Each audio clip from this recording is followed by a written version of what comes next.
Hey everyone, today I am inviting you inside to take a peek at Pam's picks for curriculum for 2019-2020.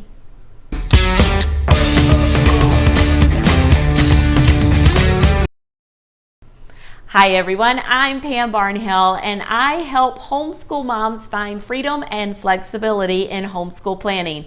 If you don't think those two things go together, I'm here to show you that they do. So be sure to hit the subscribe button or the little bell to be notified whenever we have new videos go live.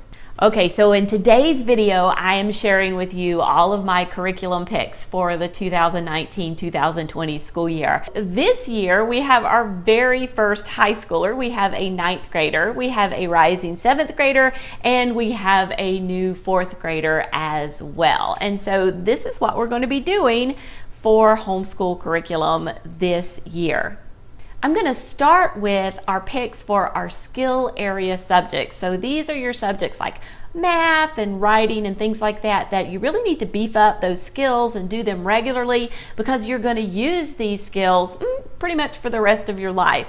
So all of my kids do Math UC. This is the math program of choice at my house, and my two older kids are in Math UC Zeta. And yep, they're 2 years apart and they're both in the same math program. And our goal is to get Olivia finished with all the way through geometry by the time she graduates from high school, and we are on track to do that, even though math is not her strongest subject. Both of these guys go see a math tutor each week, and they really enjoy working with her. Olivia sees the math tutor because she needed somebody to explain in ways that I couldn't, and John sees the math tutor because I wanted him to be able to interact with somebody who really enjoys and appreciates math, and that was not me.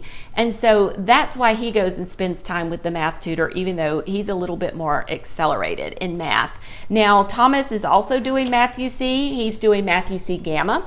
As of right now, he does not go see the math tutor and doesn't need to, but when we reach that point where I feel like he would appreciate having somebody to chat with about mathematics who really appreciates it, I'll probably send him to the math tutor too. Now, Thomas is also still doing reading. He is finishing up all about reading. He started with pre-level a number of years ago when he was in kindergarten. And so this year he will be finishing up all about reading level 4. And I really expect he will fly through this one and probably be finished with it by Christmas time. We're just filling in some of the gaps with those phonics rules, but he really reads quite strongly. Now, he's also doing cursive handwriting this year, and John is doing this as well, and they're going to be using Roller Coaster Writer to do their cursive handwriting. So this comes from Half a Hundred Acre Woods. That's where we got that one, and we're really looking forward to using the roller coaster analogy this year to learn cursive.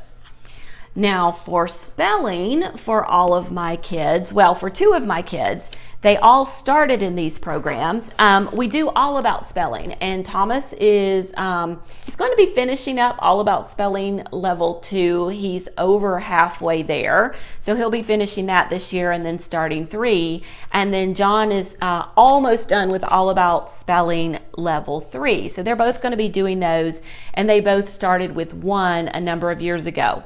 Now, Olivia did all about spelling levels 1 through 3, and now she is in Phonetic Zoo, and this is where the boys will go once they finish all about spelling level 3. And I love all about spelling. It's a fabulous program.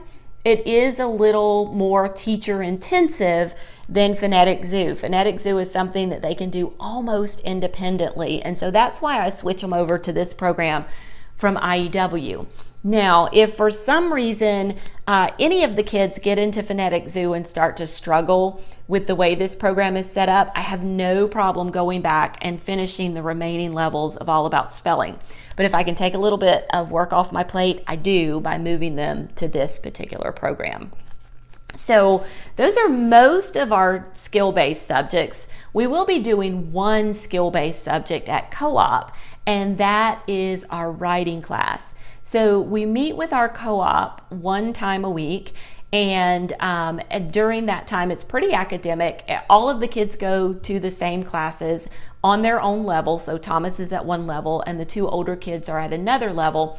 And they take their classes there and get some work that they have to do at home in order to be prepared for the next week's class. So the older two kids are going to be doing Write Shop Level 1. We started this last year at the end of the year in co-op, and really enjoyed it and liked it. Olivia in particular, I think this is probably one of her favorite writing programs that we've ever used. There are so many good homeschool writing programs out there. It's really a matter of finding which one fits your kid and fits their personality. And so I actually have another video where I compare 3 different writing programs, and we can put a link to that if you want to check that out. But we're enjoying Write Shop this year. I'm doing this Write Shop 1 with the older kids, and then we'll probably move on to Write Shop 2 after that. Now, Thomas is going to have his very first writing class. Writing's not really something I do before they get to be 9 or 10 years old. And he's also going to be doing a Write Shop class at co-op this year. He's going to be doing Write Shop Junior, Book D.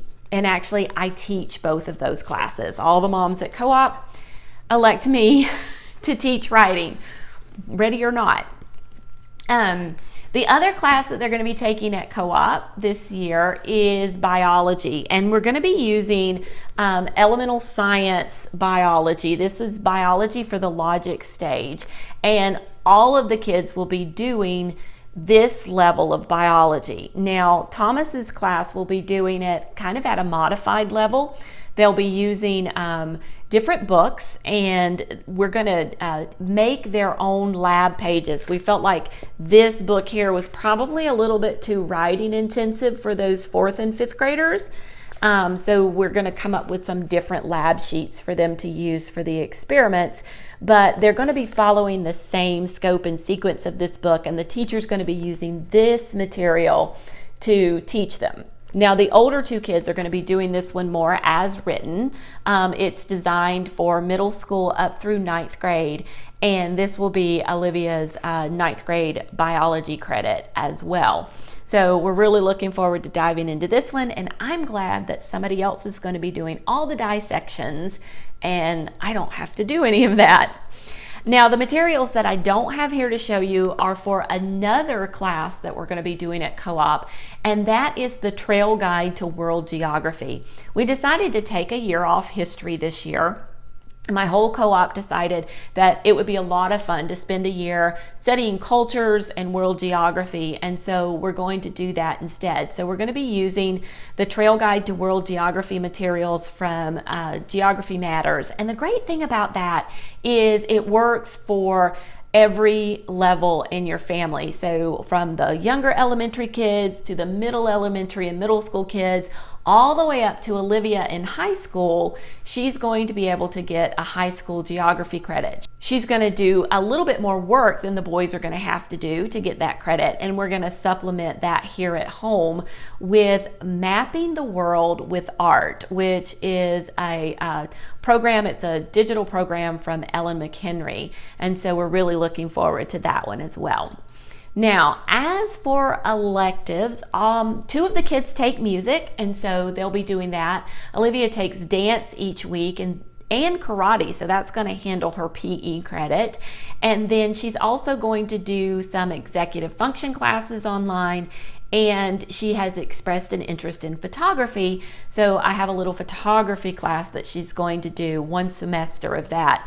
So we have no problem fitting in electives. Now, for one of John's 7th grade electives, he is going to be working with the 42 electronics and doing that as well. So we're going to be staying pretty busy. Thomas does ninja gymnastics, and he also plays the steel drum. So that's how he gets his electives in. So those are our picks for the school year. A lot of old favorites that we've used before and really enjoy, and then some new ones that we're looking forward to as well. So if you would like more videos like this one, be sure to hit the subscribe button or the little bell to be notified whenever we have a new video go live. And I would love to hear down in the comments what you're going to be using this year, what you're really looking forward to in your homeschool curriculum for the new school year. So be sure to tell me down there. We also have a rising 7th grader and a, goodness, what grade is he in? What grade is Thomas going to be in?